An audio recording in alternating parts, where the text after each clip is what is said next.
ಪ್ರಾರಂಭ ಆಯ್ತು. ಹೌದು ಸರ್, ಹಲವು ಎಕ್ಸಾಂಪಲ್ ನಿಮ್ಗೆ ನಿದರ್ಶನಗಳನ್ನು. ಸಿ ಕೆ ಜಾಫರ್ ಶರೀಫ್ ಅವ್ರ ಫ್ಯಾಮಿಲಿ ಇಲ್ಲಿ ಪ್ರವರ್ಧಮಾನಕ್ಕೆ ಬರಲಿಲ್ಲ. ಅದಾದ್ಮೇಲೆ ನಮ್ಮ ಶಿವಾಜಿನಗರದಲ್ಲಿ ರೋಷನ್ ಬೇಗ್ ಅವ್ರದ್ದು ಏನಾಯ್ತು, ಅವರನ್ನು ವ್ಯವಸ್ಥಿತವಾಗಿ ಹಳ್ಳಕ್ಕೆ ತಳ್ಳಲಾಯ್ತು. ಜಬ್ಬಾರ್ ಖಾನ್ ಹೊನ್ನಳ್ಳಿ ನಿಮ್ಮ ಎಲ್ಲಿ ಉತ್ತರ ಕರ್ನಾಟಕ ಹುಬ್ಳಿ ಧಾರವಾಡ ಅಂದ್ರೆ ಏನಾಯ್ತು. ಅದಾದ್ಮೇಲೆ ರಹೀಮ್ ಖಾನ್ ಅವ್ರದ್ದು ಏನಾಯ್ತು, ತನ್ವೀರ್ ಸೇಠ್ ಅವ್ರದ್ದು ಏನಾಯ್ತು. ಇವೆಲ್ಲವನ್ನ ಓವರ್ಟೇಕ್ ಮಾಡಿ ಜಮೀರ್ ಅಂದ್ರೆ ನಾಯಕತ್ವ ಅನ್ನೋದಿದೆಯಲ್ಲ. ಈಗ ನಮ್ಮ ಶಿವಾಜಿನಗರದ MLA ತಗೊಳ್ಳಿ, ಸಲೀಂ ತಗೊಳ್ಳಿ. ಸಲೀಂ ನನಗೆ ಯಾವ ಕಾಲನ ಗೊತ್ತು.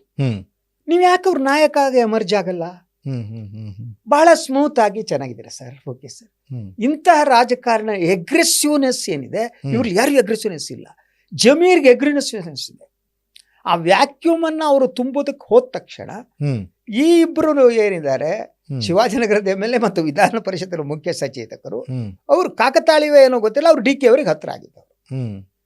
ಸೊ ಈಗ ಟಾರ್ಗೆಟ್ ಆಗ್ತಾ ಇರುವವರು, ರಾಜೀನಾಮೆ ಕೊಟ್ಟವರು ನಸೀರ್ ಅಹಮದ್ ಇವತ್ತು ಕೊಡ್ತಾರೆ ಅಂತ CM ನಿನ್ನೆ ಹೇಳಿದ್ದು.